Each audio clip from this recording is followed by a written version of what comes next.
So here's a good all-around look at it.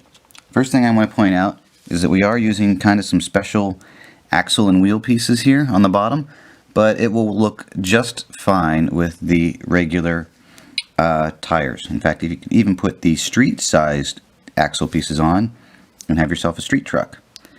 We just put the knobby ones on because they look with the suspension, because we had them.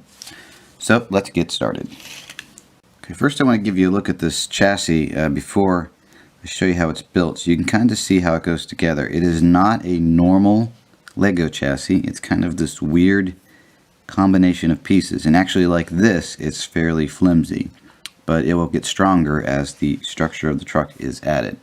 And just so you know where we're going, this is the front section, which again is not using any fender pieces or any regular Lego car pieces other than the headlight and grille. Cab section, and of course the truck bed, which is pretty self-explanatory, but we'll go over it anyway. Okay, back to the chassis piece. Now, I'm actually not going to take this all the way apart, because just since this truck was made using spare parts, all the parts are different colors, so you can really see what they are. So essentially, the base of the truck is this 2x6 piece here in the middle. We're putting a 2x4 here. You see how they're overlapping just a little bit? A 2x2, a 2x2, and a 2x3 on the bottom to lock it in. And then of course the back taillight piece bracket just goes on there. In the front, it's another 2x3. It's set one stud in, and then we put a push bar in the front just because it's a truck and it looks better with it. Now, the only thing under here that's of any interest really would be this exhaust setup. This is just a piece down there to kind of bulk it up. You don't really need that 1x2. So the exhaust is real simple. It's just these cone pieces, like that. You see those? Put on this, well, the usual 1x2 with the little pointy things on it. And we centered it using one of these centering pieces so that the dual exhaust would sit right dead center underneath the truck. Alright, this should be two 2x2s put together, but we didn't have one, so we just used some spare parts. It doesn't matter, this is completely hidden when the truck is built. Next, you're going to get your grille, which you could use those headlight pieces or any other combination of brackets. This is a Technic piece that we're using, and that sits right there on the front. To bulk it up a bit and give us our fenders, we're going to use a 2x4 piece with a 1x2 in the middle, and we're going to put that so that it makes a nice little 2x2 flat area up there, and that's where the hood's going to go.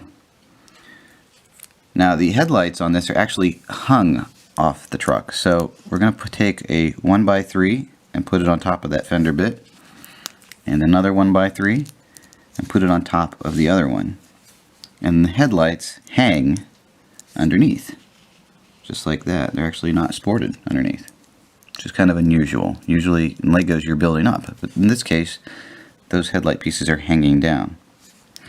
And then we need to put a 1x4 plate on the top, which is going to hold our front edge of our windshield.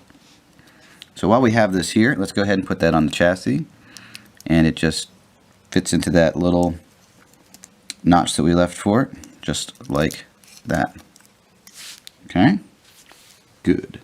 Okay, the cab part of it, I'm only going to partly assemble because you can really figure this out on your own. It's a 4x4 plate. You could also use combinations of 2x4s if you needed to get that right size. We put these tile pieces on there just so that it looked a little bit more finished. It doesn't actually have doors. You could add doors to this truck very easily. Simply take those off, plunk your doors in there, steering wheel, and then there's a 1x4 on the bottom to kind of make it look a little bit bigger. We're going to put this one on this side to finish it off.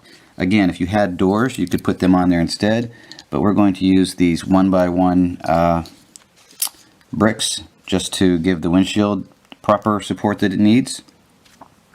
And then the windshield goes on, just hanging on to those bricks like that. So you can see this is where the doors would go if you had doors. We actually don't have any, so we're not using doors.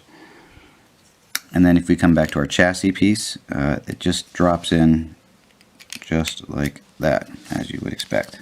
Okay, like I said with the cab portion, if you have a 4x4 plate, you'd want to use that. We don't actually have one, so we're going to make the bed using a combination of 2x4 plates. That's why this is a spare part truck. So we're going to put a 1x4 brick on each of those, and a 1x2 brick with a tile on top to kind of lock them together. The tile gives you a little finish to go under your roll bar, and then that goes right on the chassis, just like that. Add the wheels of your choice and you're good to go. So here you can see the truck with standard wheels. If you want to use those kind of wheels, you will need to add an extra 2x2 plate to properly adjust those wheels upward.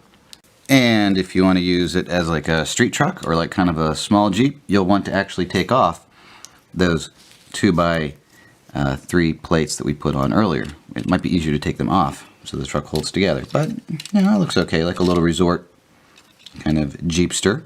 But of course, if you have them, you want to use these springy wheels, because that is the way this truck was meant to be built. Thanks!